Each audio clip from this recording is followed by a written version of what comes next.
everyone, welcome to the channel. I am Palak Sharma, a Google Summer of Code 2022 student. I am here to discuss about the timeline of GSOC, Google Summer of Code. And for this video, I'll be taking the reference of GSOC 2024 timeline and I'll be going into every perspective of the timeline. हर एक detailed timeline की मैं आपको बताने वाली हूँ. So let's get started. But before starting the video, first thing first, what is GSOC? So GSOC is a Google Summer of Code program which is organized by Google to foster the culture of open source like in all over the world. आपको open source के बारे में aware करने के लिए और जो नए young talent है उसको open source की तरफ attract करने के लिए ये प्रोग्राम है जिसे Google के द्वारा चलाया जाता है. सो नाउ लेट्स डिस्कस कि आपको इसमें क्यों पार्टिसिपेट करना चाहिए. आपको GSOC में पार्टिसिपेट करना चाहिए बिकॉज अगर आप Google summer of code clear करते हो तो आपके एक रेज्यूमे को एक बूस्ट मिलेगा, आपके करियर को एक बूस्ट मिलेगा और additionally it also provides you a stipend of worth $3,300 जिसको अगर आप रुपीज में कन्वर्ट करो तो it goes up to 2 lakh rupees. So I think this is a very great opportunity for you as a student.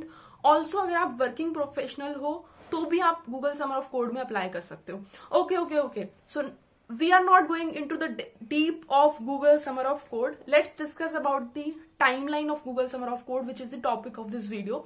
अगर आपको कुछ भी चीज like GSOC क्या है, कैसे वर्क करता है, ये सारी चीजें और डिटेल में जाननी है तो नीचे डिस्क्रिप्शन में आपको प्लेलिस्ट मिल जाएगी जिसके अंदर आप और ज्यादा डिटेल में चीजों के बारे में समझ सकते हो और अपने चांसेस को इंक्रीज कर सकते हो for like getting selected into the Google summer of code programme.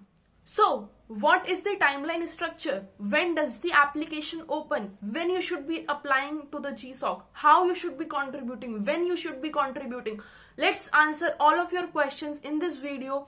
And let's move to the Google Summer of Code official website to discuss the timeline in detail. So before discussing the timeline, मैं आपको एक छोटा सा process बता देती हूँ जिसके अंदर मैं आपको टर्म्स बता दूंगी कि क्या होती हैं ऑर्गेनाइजेशन, गूगल एंड कॉन्ट्रीब्यूटर. ये 3-4 चीजें कैसे आपस में वर्क करती हैं, देन आपको टाइमलाइन और अच्छे से क्लियर हो जाएगी. और उसमें आपको ये भी पता चल जाएगा कि आपको किस पर्टिकुलर टाइमलाइन पे क्या पर्टिकुलर चीज आपको करनी है जिससे आपके चांसेस इंक्रीज हो जाएं गूगल समर ऑफ कोड में पार्टिसिपेट करने के. So let's discuss it. सबसे पहले आपका बीच में है गूगल, जो कि ऑब्वियसली आप सभी जानते हैं गूगल को. इधर वाली साइड आपकी कुछ ऑर्गेनाइजेशंस हैं जिनके पास कुछ प्रोजेक्ट्स हैं जिनपे वो वर्क कराना चाहती हैं आपसे और आप हो एक कॉन्ट्रीब्यूटर. तो इधर गूगल, ऑर्गेनाइजेशन, कॉन्ट्रीब्यूटर. ऑर्गेनाइजेशन क्या करेंगी टाइमलाइन में? अपने प्रोजेक्ट्स को गूगल को सबमिट कर देती हैं. गूगल उन प्रोजेक्ट्स को रिव्यू करती है, लाइक उनमें से कुछ प्रोजेक्ट्स को अप्रूव करेगी एंड कुछ प्रोजेक्ट्स को वो रिजेक्ट करेगी. अगर गूगल उन प्रोजेक्ट्स को अप्रूव करती है तो वो गूगल की वेबसाइट पर लिस्टेड हो जाएंगे. अगर वो रिजेक्ट होते हैं तो वो गूगल की वेबसाइट पर आपको देखने को नहीं मिलेंगे.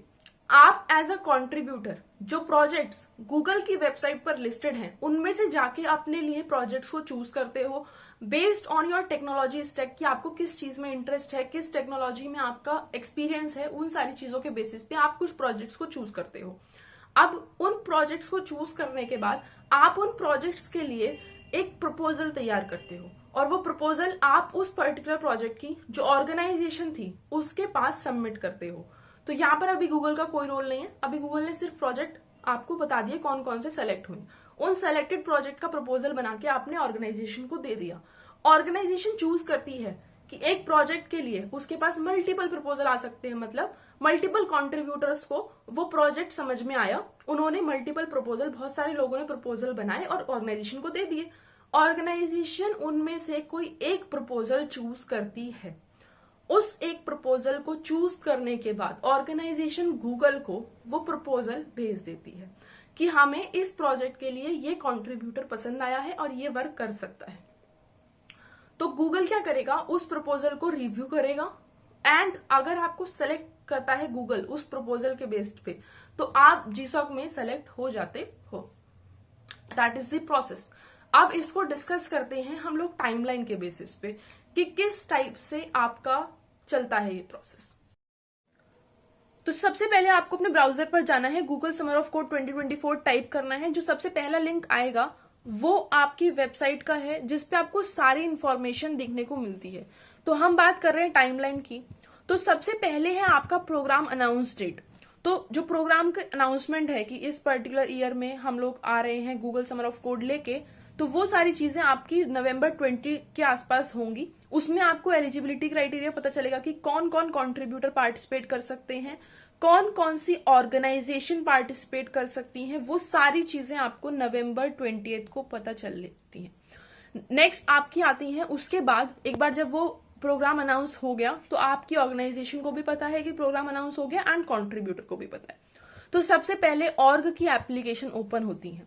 तो आई होप अगर आपने अभी थोड़ी देर पहले चीजों को ढंग से समझा है तो आप समझ रहे होंगे कि ऑर्गेनाइजेशन जो है वो अपनी एप्लीकेशन गूगल को भेजती हैं। उसके लिए जो पीरियड है वो ओपन होता है जनवरी 22 के अराउंड एंड फेब में वो ऑर्गेनाइजेशन का जो एप्लीकेशन का पीरियड है वो बंद हो जाता है।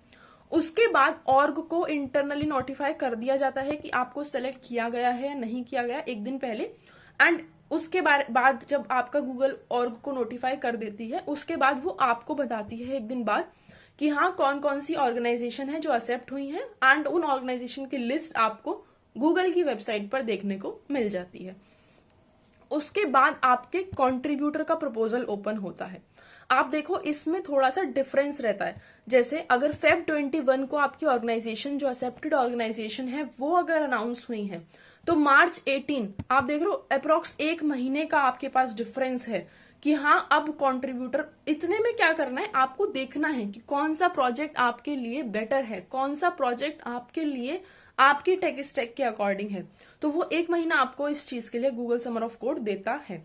उसके बाद जब आपने अपना चूज कर लिया, उसके बारे में और रिसर्च करना स्टार्ट कर दिया, तो आपके प्रपोजल ओपन होते हैं कंट्रीब्यूटर के।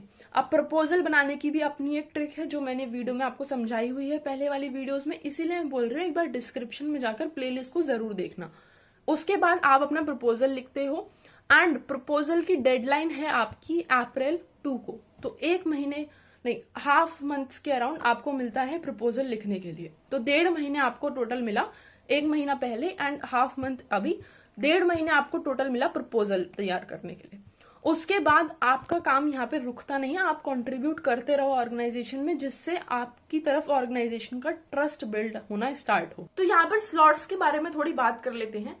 स्लॉट्स में क्या होता है, जैसे अगर आपकी ऑर्गेनाइजेशन है उसके पास 5 प्रोजेक्ट हैं जो गूगल ने अप्रूव कर दिए हैं, जो गूगल ने बोल दिया कि हाँ इन पे वर्क हो सकता है, तो उसके पास क्या होगा, बहुत सारे कंट्रीब्यूटर्स 5 प्रोजेक्ट्स, मतलब हर एक कंट्रीब्यूटर्स मल्टीपल कंट्रीब्यूटर्स आएंगे और किसी एक प्रोजेक्ट पे अपना डाला, फिर कुछ और कंट्रीब्यूटर्स ने दूसरे प्रोजेक्ट पे प्रपोजल दिया, ऐसे करके उसके पास 5 प्रोजेक्ट के लिए बहुत सारे प्रपोजल आ गए। ऑर्गेनाइजेशन क्या करेगी, हर एक प्रोजेक्ट के लिए एक प्रपोजल कोरस्पॉन्डिंग, मतलब एक प्रोजेक्ट के लिए एक प्रपोजल को सेलेक्ट कर लेगी और अब वो 5 प्रोजेक्ट को रैंक करेगी। लाइक अगर प्रोजेक्ट है उसके पास A, B, C, D, E, उसने 5 प्रोजेक्ट्स को रैंक कर दिया कि अगर हम क्या चाहते हैं कि हमारा जो A प्रोजेक्ट है वो हमारी प्रायोरिटी 1 है, B प्रोजेक्ट हमारी प्रायोरिटी 2 है, इस तरीके से C प्रायोरिटी 3 पे है, D प्रायोरिटी 4 पे है एंड E प्रायोरिटी 5 पे है। अब वो इस तरीके से गूगल को दे देगा कि हमारे 5 प्रोजेक्ट इस रैंकिंग पे हमारे पास है। अब गूगल है, वहां पे क्या है, मल्टीपल ऑर्गेनाइजेशन है, मल्टीपल प्रोजेक्ट्स हैं, तो स्लॉट्स होते हैं। तो गूगल क्या करेगा, कुछ स्लॉट कुछ ऑर्गेनाइजेशन को, कुछ स्लॉट कुछ ऑर्गेनाइजेशन को देता है। तो लेट अस सपोज जिस ऑर्गेनाइजेशन की हम बात कर रहे हैं उसके 5 प्रोजेक्ट्स थे पर गूगल ने उसको 3 ही स्लॉट दिए, ठीक। तो वो जो 3 स्लॉट हैं वो A, B, C, मतलब जो ऊपर की रैंक के जो प्रोजेक्ट हैं, जो प्रायोरिटी वाले प्रोजेक्ट्स हैं, उनको दे दिए जाएंगे और नीचे के 2 प्रोजेक्ट्स को वो स्लॉट नहीं मिले, क्योंकि सिर्फ 3 ही स्लॉट गूगल ने उस पर्टिकुलर ऑर्गेनाइजेशन को दिए हैं। तो इसमें क्या हुआ, जिस बच्चे ने प्रोजेक्ट 4 पे अपना प्रपोजल दिया था प्रोजेक्ट D पे, वो रिजेक्ट हो जाएगा इसी स्टेट से। तो आपका फोकस किस चीज पे रहना चाहिए, आपका फोकस रहना चाहिए कि आप अपने जो भी प्रोजेक्ट है उसके लिए तो एक कंपेटिटिव प्रपोजल बनाएं, मतलब जो बच्चे उस प्रोजेक्ट के लिए प्रपोजल बना रहे हैं उनसे तो आपको बेटर बनाना ही है अपना प्रपोजल। साथ में जितने भी प्रोजेक्ट उस ऑर्गेनाइजेशन के हैं उनमें भी आपको ट्राई करना है कि आपकी रैंकिंग ऊपर की तरफ आए, जिससे अगर कम स्लॉट भी मिले तो आपको वो स्लॉट मिल पाए। उसके बाद आपकी प्रपोजल को रैंकिंग दी जाती है। जो प्रोसेस मैंने समझाया कि जो भी ऑर्गेनाइजेशन है वो अपने 5 प्रोजेक्ट अगर सबमिट कर रही है, 10 प्रोजेक्ट सबमिट कर रही है आगे, तो अगर उसको 10 प्रपोजल समझ आए हैं तो उनको वो रैंक करेगी कि हमें रैंक 1 पे ये वाला प्रोजेक्ट चाहिए, रैंक 2 पे हमारा ये वाला प्रोजेक्ट है। तो अगर कम स्लॉट मिलते हैं तो ऊपर वाली रैंक को प्रायोरिटी दी जाती है। उसके बाद slot allocation deadline. Slot allocation deadline जैसे मैंने आपको बताया कि गूगल आपको स्लॉट देती है ऑर्गेनाइजेशन को, तो वो सारा जो भी प्रोसेस हो रहा होता है वो सारा चल रहा होता है। उसके बाद जो भी प्रोजेक्ट हैं वो ऑर्ग को बता दिए जाते हैं एक दिन पहले कि आपके ये प्रोजेक्ट सेलेक्ट हुए हैं और ये प्रपोजल सेलेक्ट हुए हैं, तो ये दोनों मतलब लाइक ये प्रपोजल इस प्रोजेक्ट के लिए सेलेक्ट हुआ है। उसके बाद एक दिन बाद वही चीज आपको बता दी जाती है मेल के थ्रू कि हाँ अब आप सेलेक्ट हो चुके हैं गूगल समर ऑफ कोड में। उसके बाद जो भी एक्सेप्टेड प्रोजेक्ट है वो गूगल समर ऑफ कोड की वेबसाइट पर भी आ जाते हैं। और मोस्ट केसेस में क्या होता है कि जो मेंटर होते हैं वो आपको बता ही देते हैं, जैसे ही उनको पता चलता है तो मेंटर आपको बता देते हैं कि हाँ भाई आप सेलेक्ट हो चुके हो। उसके बाद क्या है, उसके बाद आपको बेटर तरीके से करना है। और एक चीज का जरूर ध्यान रखना है आपको कि ये मत सोचो कि अगर आपका जीसॉक क्लियर हो गया तो आपको उसका कंप्लीशन सर्टिफिकेट मिल ही जाएगा या आपको उसका स्टाइपेंड मिल ही जाएगा। उसके लिए भी एक चीज है जो मैंने आपको अगली वीडियो में बताई है, इवैल्यूएशन वगैरह, जो एक डिटेल चीज होती है इवैल्यूएशन की, लाइक 3 मंथ्स आपके किस तरीके से जाते हैं वर्किंग ऑन अ प्रोजेक्ट। तो उस वीडियो को जरूर चेकआउट करना, वो आपके लिए बहुत हेल्पफुल होगा। उसके बाद में आपका प्रोग्राम एंड हो जाता है end you receive a completion certificate, जो बहुत ज्यादा इंपॉर्टेंट सर्टिफिकेट होता है। So I hope all of your doubts are cleared regarding the GSoC timeline. एक डिस्क्रिप्शन में मैं आपको प्लेलिस्ट का लिंक दूंगी जिसको आप एक बार वॉच करना, और अगर आपके कोई भी डाउट है तो आई एम श्योर कि उस प्लेलिस्ट में आपके डाउट क्लियर हो जाएंगे।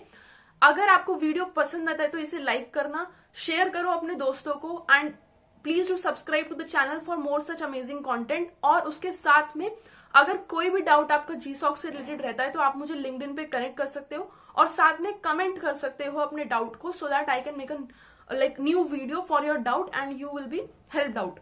So thank you so much for watching this video. Let's meet again in the next video. Bye bye.